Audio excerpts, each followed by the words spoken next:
할렐루야. 동행, 은혜로 걸어온 길, 감사로 나아가자 하는 제목으로 은혜 나눕니다. 오늘은 2025년 마지막 주일입니다. 지금까지 주님과 함께 은혜로 걸어왔던 길들을 되짚어보고 또 앞으로 나아갈 길, 감사로 나아가는 또 새해를 바라보는 그런 시간입니다. 여러분, 지금까지 누구와 동행하며 살아오셨습니까? 동행은 같이 길을 걷는 것을 말합니다.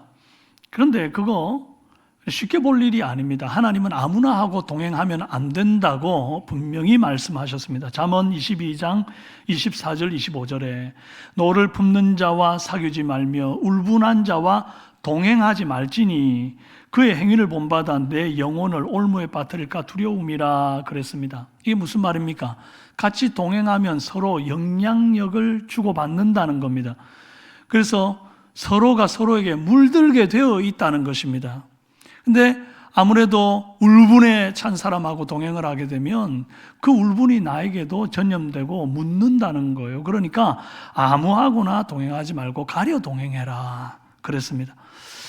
누군가가 저에게 성경에서 가장 아름다운 동행이 뭡니까 목사님? 그렇게 묻는다면 저는 에녹이 하나님과 동행한 사건을 꼽고 싶습니다. 에녹은 300년을 하나님과 동행했어요. 사람들은 에녹이 얼마나 믿음이 좋았으면 하나님과 300년을 동행했을까? 나도 그러고 싶은데 나는 믿음이 적은데 자꾸 에녹의 믿음에 포커스하는 경향이 있습니다. 그런데 성경 어디에도 에녹의 신앙이 독실했다거나 말씀을 대단히 순종했다거나 아니면 전도를 열심히 했다거나 하는 그런 업적을 말하는 바가 없습니다. 성경에서 말하는 에녹의 업적이라고 한다면 오늘 본문 21절 22절에서 말하고 있는 바 전부입니다. 무드셀라를 낳은 후 300년을 하나님과 동행하며 자녀를 낳았으며 그는 365세를 살았더라. 이게 끝이에요. 자녀를 낳았더라. 뭐 대순입니까? 이게 결혼하면 또 순리대로 그렇게 사는 대로 살다 보면 또 되는 문제인데, 그럼 너무 평범한 삶이잖아요. 하나님과 동행했던 에녹이 대단한 것이 아니고 이런 평범한 에녹과 동행해 주신 하나님이 대단한 거예요. 아멘입니까? 먼저 하나님이 사랑해 주셔서 동행할 수 있었습니다. 여러분, 에녹이 죄 없는 의인이라 하나님이 동행하신 걸까요? 그렇지 않습니다. 로마서 5장 8절에 우리가 아직 죄인 되었을 때에 그리스도께서 우리를 위하여 죽으심으로 하나님께서 우리에게 대한 자기의 사랑을 확증하셨느니라 그랬습니다. 여러분, 주님이 에녹에게 무조건적 선택과 불가항력적 은혜로 찾아오시고 사랑하셨기 때문에 동행이 가능했던 거예요. 하나님이 저 죄인 거룩한 내가 어떻게 같이 해? 그래 버리면 동행하고 싶어도 불가한 거죠. 안 되는 거죠. 주님이 먼저 사랑으로 다가오셨기 때문에 이 죄악된 인간과의 동행이 가능할 수 있다 하는 것입니다. 여러분, 에녹에게 조건 없이 찾아오셔서 사랑하시고 또 동행해 주신 주님은 오늘 저와 여러분에게도 조건 없는 사랑으로 찾아오셔서 동행하시는 줄로 믿으시기를 바랍니다. 여러분, 하나님이 에녹을 먼저 사랑했는데 에녹도 하나님을 사랑했습니다. 그래서 300년이나 아름다운 동행을 했던 거예요. 여러분, 미워하는 사람하고 동행이 잘 됩니까? 동행하기도 참 불편하고 거북하지만 밥 먹는 건 더하죠. 먹다가 체합니다. 그죠? 그래서 기왕이면 여행 갈 때 불편한 사람하고는 여행 안 가고 싶어지고 또 밥을 먹을 때도 정말 편한 사람하고 먹고 싶고 그러잖아요. 사랑하면 동행은 억지가 아니라 자연스러움이 됩니다. 누군가가 교제하는구나, 젊은 사람들이 야 둘이 사귀는 거 아니야? 이런 말을 할 때는 뭘 자주 봤기 때문에 그런 말을 합니까? 둘이 붙어 다니는 걸 자주 본 거예요. 같이 걷는다든지 아니면 같이 뭘 먹는다든지 차를 마신다든지 자꾸 같이 붙어 다니는 걸 좀 보다 보면 오호 둘이 사귀는 거 아니야? 이제 이렇게 얘기하는 거죠. 싫은 사람하고는 붙어 다니질 않거든요. 그러니까 사랑하면 동행하는 것이 아주 자연스러운 일이라는 겁니다. 동행하다 보면 꼭 맞춰야 하는 게 있어요. 바로 보폭입니다. 사람마다 보폭이 다 다르죠. 키가 크고 다리가 긴 사람은 성큼성큼 이렇게 걷는데 키가 좀 작으신 분들은 종종걸음으로 걷잖아요.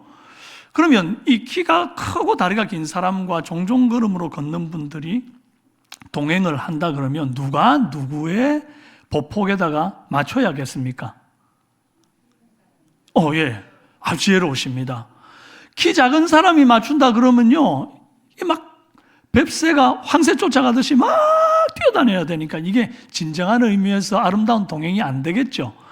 그러니까 키 크고 다리 긴 사람이 일부러 보폭을 좀 줄여만 줘서 편안하게 걸어가면 서로 아름다운 동행이 되는 거죠. 하나님과 동행한다는 말을 영어 성경으로 보니까 walk with God 그럽니다. 하나님과 함께 걷는 거예요. 산책한다는 겁니다. 에녹이 하나님과 동행하려고 그러면 하나님과 보폭이 맞아야 할 것 아닙니까? 그러면 누가 누구에게 보폭을 맞췄을 것 같아요? 하나님이. 그렇죠. 에녹이 아무리 보폭을 쫙쫙 걸어도요, 사람이 한 1m 걸으면 잘 걷는 거죠. 그런데 하나님은 지구를 통해 한 방울 물처럼 보시는 크신 하나님이시니까 이 하나님께서 에녹과 동행하기 위해서 에녹의 눈높이를 낮추시고 에녹의 보폭으로 당신의 보폭을 좁히셔서 에녹과 동행할 수 있게 되는 것입니다. 이게 왜 이렇게 주님께서 하십니까? 에녹을 사랑하셨기 때문입니다. 우리 권사님들 예전에는 교회에 구석구석 쓸고 다니시면서 막 바쁘게 움직이셨는데 요즘은 지팡이 짚고 보폭이 좁아져 가지고 요렇게 걸으시잖아요.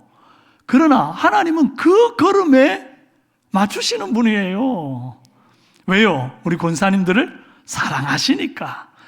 주님의 보폭을 좁혀서 우리 권사님, 우리 장로님, 우리 집사님들과 그 보폭을 맞추어 걸으시는 사랑의 주님이신 줄로 믿으시기를 바랍니다.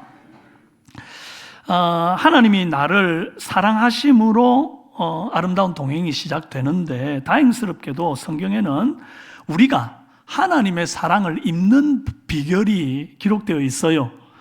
잠언 8장 17절에 나를 사랑하는 자들이 나의 사랑을 입으며 나를 간절히 찾는 자가 나를 만날 것이니라. 그렇게 말씀했습니다.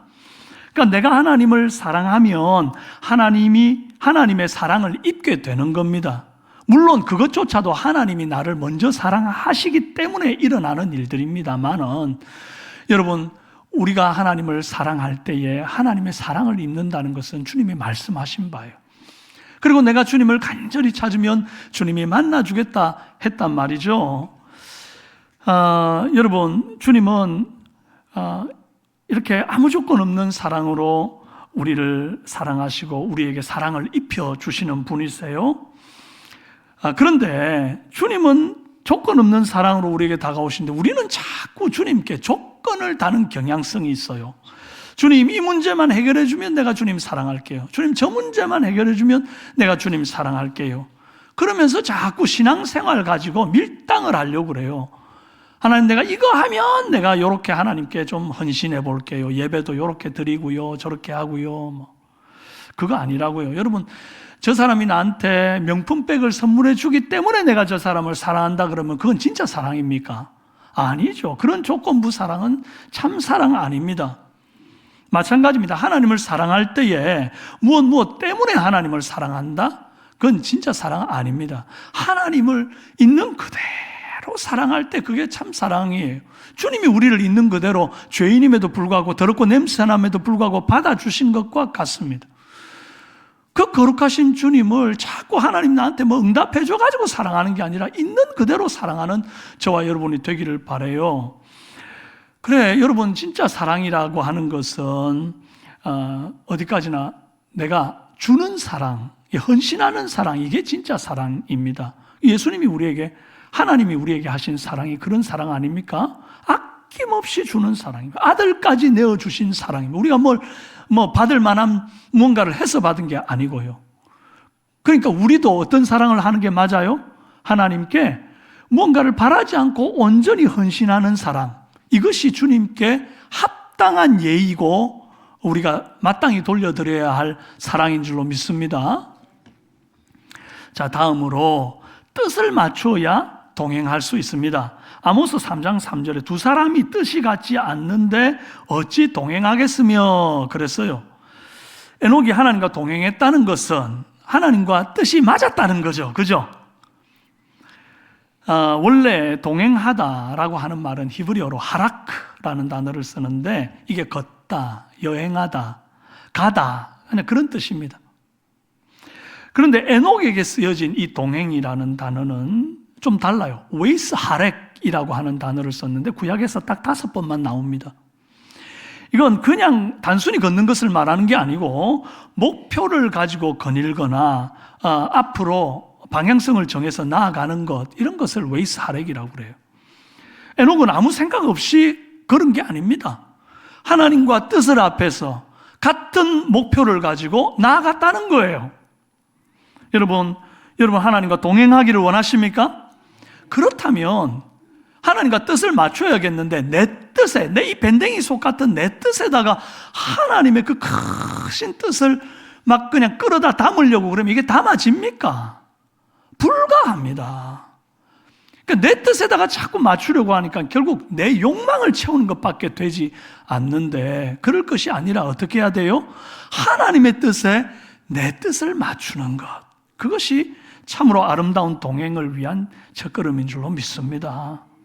내 고집, 내 생각, 내 욕심 다 내려놓고 주님 뜻에 내 뜻을 맞추는 삼성의 성도들이 되시기를 바랍니다.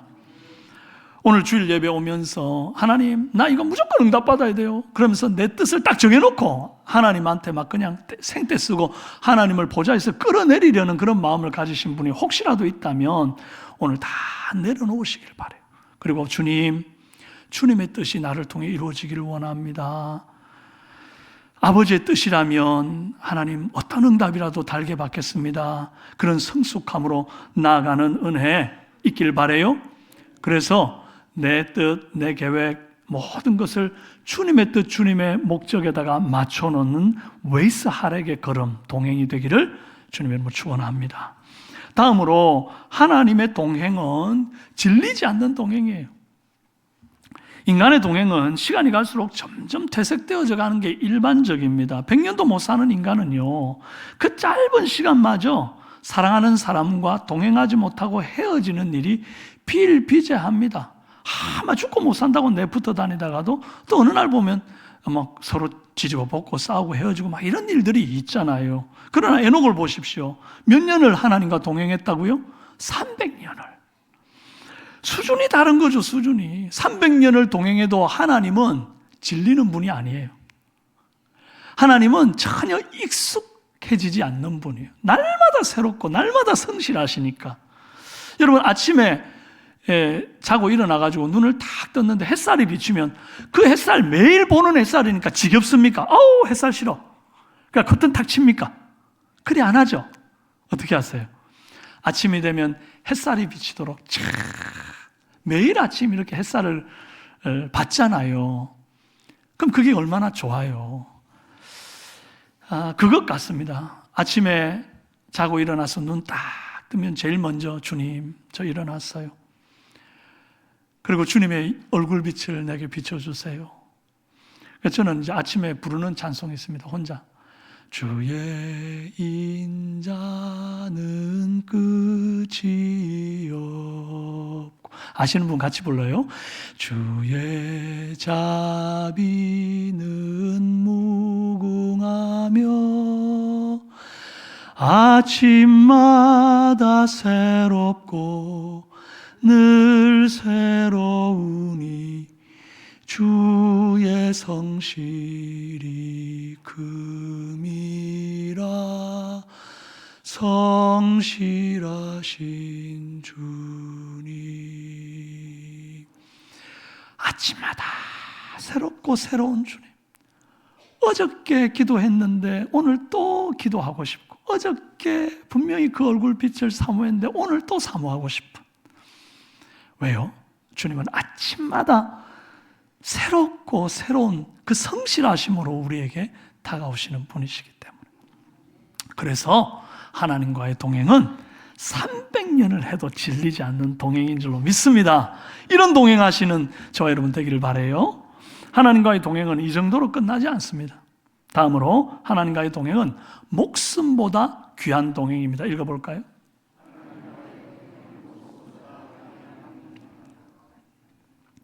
(24절에) 에녹이 하나님과 동행하더니 하나님이 그를 데려가심으로 세상에 있지 아니하였더라 그랬습니다.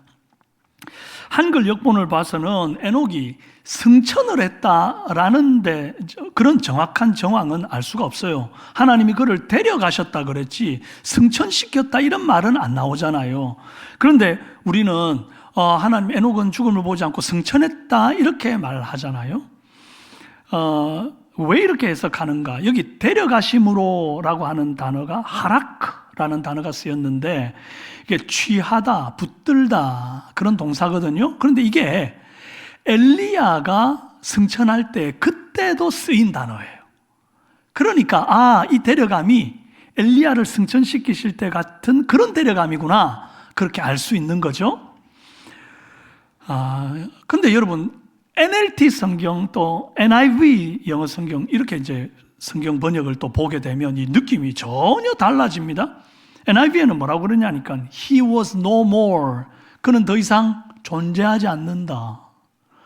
NLT는 He disappeared. 그는 사라져버렸다. 이렇게 돼 있단 말이에요. 느낌이 완전 다르지 않아요?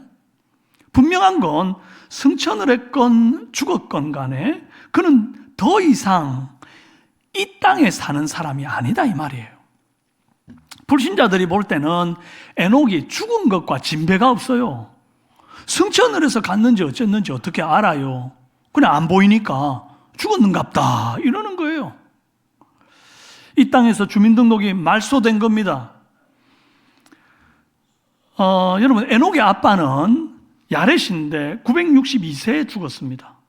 에녹이 낳은 아들 무두셀라는 지구상에서 가장 오래 산 사람인데 969세를 살았습니다.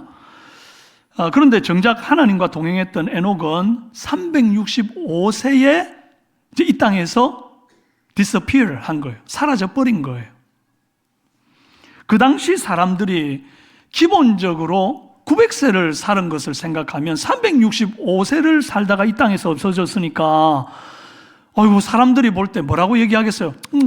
아유 안 됐다 젊은 사람이 요절했네 이렇게 얘기하게 생겼단 말이에요. 365세를 살고도 우리가 볼 때는 와 대단하다 하는데 그 시대 사람들한테는 이게 너무 빠른 사라짐이에요. 여러분 하나님과 동행한 결과 이렇게 일찍 요절한 것 같아 보이는 것이 이게 과연 이해가 됩니까 여러분? 우리나라 나이로 따지면 90살을 평균으로 잡으면 36살에 죽었다는 것과 같은 거 아닙니까? 우리는요 하나님과 동행하면 당연히 복을 받고 만사 형통해져야 한다 이렇게 생각을 합니다. 에녹이 하나님과 동행했더니 집을 장만했다더라. 에녹이 하나님과 동행했더니 자녀가 하버드 예일대에 합격했다더라. 에녹이 하나님과 동행했더니 갑자기 굽었던 허리가 펴졌다더라. 퇴행성 관절염이 나와가지고 벌쩍벌쩍 뛰어다닌다더라. 자녀들이 생활비를 인상시켜줬다더라. 이러면서 어쨌든 좋은 복들이 갖다 붙어야 형통함이 붙어야 그게 하나님 주시는 복이라고 생각하는 사람들이 있어요. 그런데 주님은 하나님과 동행해서 받는 성도의 복이 그런 게 아니래요. 뭐라고 말씀하느냐니까 히브리서 11장 5절에 믿음으로 에녹은 죽음을 보지 않고 옮겨졌으니 하나님이 그를 옮기심으로 다시 보이지 아니하였느니라. 그는 옮겨지기 전에 하나님을 기쁘시게 하는 자라는 증거를 받았느니라. 뭘 받았다고요? 하나님을 기쁘시게 하는 자라는 증거를 받았대요. 비록 에녹은 하나님과 동행한 결과 세상적으로 볼 때는 요절한 것 같아 보일 정도로 짧은 시간 머물다가 갔지만 하나님을 기쁘시게 하는 자라는 증거를 그 사는 날 동안 하나님과 동행하면서 받았단 말이에요. 이게 중요합니다. 주님의 심판대 앞에 설 때에 내가 돈 많이 번 자라는 증거가 무슨 소용이 있냐고요. 내가 오래 살다가 온 사람이라는 증거가 무슨 소용이 있습니까? 내가 높은 권세에 앉았던 사람이라는 증거가 무슨 소용이 있냐고요, 하나님 앞에. 그런데 하나님 앞에 내가 하나님을 기쁘시게 하던 자라는 증거를 받고 그 증거를 하나님 앞에 내민다면 이 땅 나그네 삶을 사는 자 중에 가장 아름다운 증거를 받은 사람입니다. 아멘입니까? 하나님이 주시는 진정한 복은 이 땅에서 얼마나 오래 사느냐에 있지 않습니다. 하나님께는 1000년이 하루 같고 하루가 1000년 같잖아요. 아니 그러면 900세, 9000세 이게 다 무슨 의미가 있습니까? 여러분 900년을 살아도 하나님 없이 살고 9000년을 살아도 주님 모르고 살면 그 무슨 의미가 있냐고요.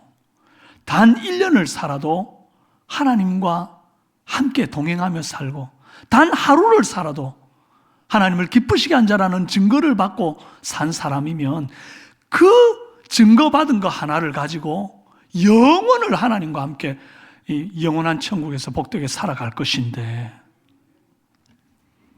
여러분 그렇기 때문에 이 땅에서 오래 사는 그것보다 더 중요한 것은 단 하루를 살아도 주님과 동행하며 사는 날인 줄 믿습니다. 그 주님과 동행하는 그 하루를 위해서, 주님과 동행하는 그 1년을 위해서, 주님과 동행하는 내 인생 남은 삶을 위해서 내 모든 남은 생을 다 갈아서 쏟아 부어도 도무지 아깝지 않은 것이 주님과의 동행인 줄로 믿으시기를 바랍니다. 오늘 말씀에는 에녹 외에 하나님과 동행한 사람이 한 명 더 나옵니다. 바로 라멕의 아들 노아입니다. 이 노아의 이름의 뜻은 안위하는 자였어요. 안위란 한자 합성어인데 안식과 위로입니다. 그러니까 라멕이 아들에 대한 소망이 대단해서 이렇게 29절에 이렇게 얘기되어 있죠. 여호와께서 땅을 저주하심으로 수고롭게 일하는 우리를 이 아들이 안위하리라 하였더라. 대단한 기대죠. 백성들이 다 이게 아담과 하와 이후로 범죄해가지고 다 이제 땅을 수고하며 밭을 갈아서 먹고 살고 또 자녀를 잉태하는 그런 고통을 누리며 고통을 받으며 그렇게 살아가고 있잖아요. 그래서 정말 이 안식과 위로가 없는데 내 아들이 그걸 줄 거야, 이런 이름을 지어줬단 말이에요. 그러면 노아는 과연 그 이름값 하며 살았을까요? 본인도 안식과 위로를 얻으면서 그렇게 살고 또 그게 안식과 위로가 충만해가지고 또 다른 사람에게 안식과 위로를 주면서 그렇게 살았을까요? 천만에요. 노아 사는 날 동안 얼마나 힘들었을까를 말씀을 통해서 우리는 짐작해 볼 수 있습니다. 32절에 보면 노아가 500세 된 후에 셈과 함과 야벳을 낳았더라 그랬거든요. 여러분 이 말씀을 보면 노아의 그 삶이 얼마나 서글프고 주위 사람들에게 참 안 됐다는 그런 평을 받으며 살았을까를 짐작할 수 있어요. 왠고하니까 창세기 5장은 아담의 자식들 중에 셋의 후손들을 기록해 놓은 족보예요. 당시 사람들은 평균적으로 100세 안팎으로 대개 이제 장남을 낳았습니다. 셋은 105세 에노스를 낳고, 에노스는 90세 게난을 낳고, 게난은 70세 마할랄레를 낳고, 마할랄레는 65세 야렛을 낳고, 야렛은 162세 에녹을 낳고, 에녹은 65세 머두셀라를 낳고, 머두셀라는 187세 라멕을 낳고, 라멕은 182세에 노아를 낳았다 그랬습니다. 거의 대부분이 100세 전이나 아니면 100세 후 200세가 되기 전에 장남을 다 봤단 말이에요. 그런데 노아는 500세가 되기까지 이 자녀가 없단 말입니다. 대를 이어줄 사람이 없어요. 남들 다 낳는 그 은한 아들을 못 낳고 대가 끊어질 위기에 처한 노아를 향해서 그 시대 사람들이 얼마나 참 불쌍한 눈으로 쳐다봤겠습니까? 아이고, 어떤 사람은 이름을 가지고 놀렸을 거예요.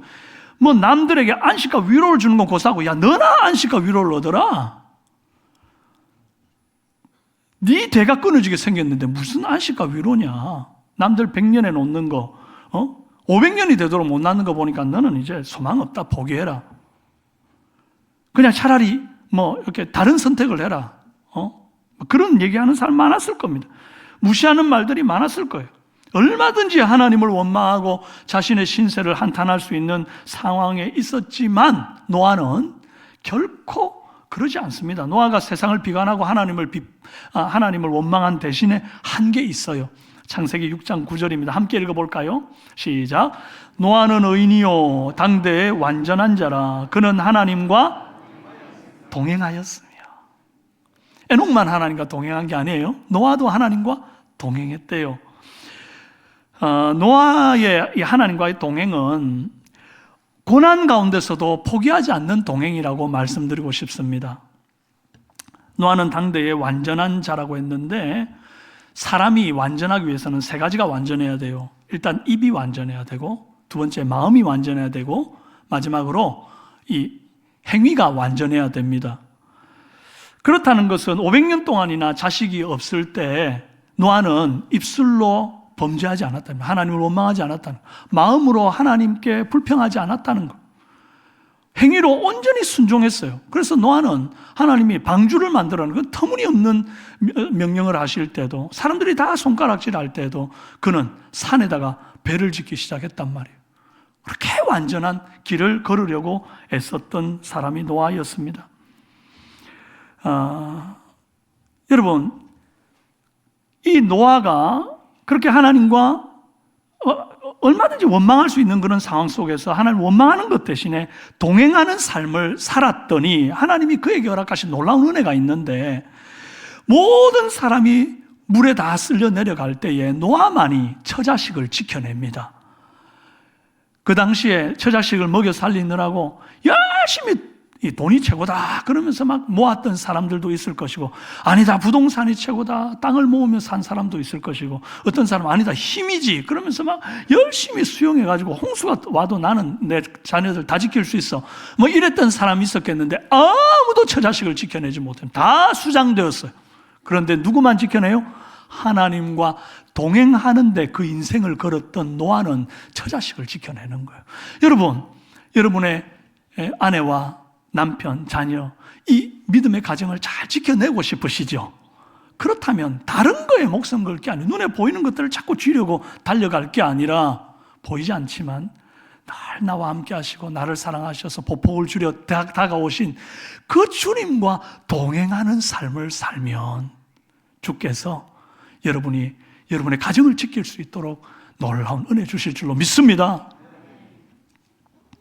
비록 당장에는 노아처럼 자녀의 응답이 없고, 취업의 응답이 없고, 병 고침의 응답이 없고, 사업 성공의 응답이 없어도 주님을 향한 이 소망을 포기하지 않고 세 가지의 완전함을 지키기 위해 노력하는 입술과 마음과 또 순종의 삶으로 하나님과 동행하기로 힘쓰는 자, 그 고난 중에 수준 높은 동행을 하는 자, 그에게 하나님께서 놀라운 은혜 베푸신 줄로 믿으시기를 바랍니다. 사랑하는 여러분, 우리 삼성교회는 주님이 세우신 교회입니다. 대명동 시장 통해서부터 시작해서 오늘에 이르기까지 59년, 이제 내년이면 창립 60주년을 맞습니다. 그동안 이름도 빛도 없이 주님과 동행하셨던 많은 분들의 걸음이 모여서 오늘에 이르렀어요.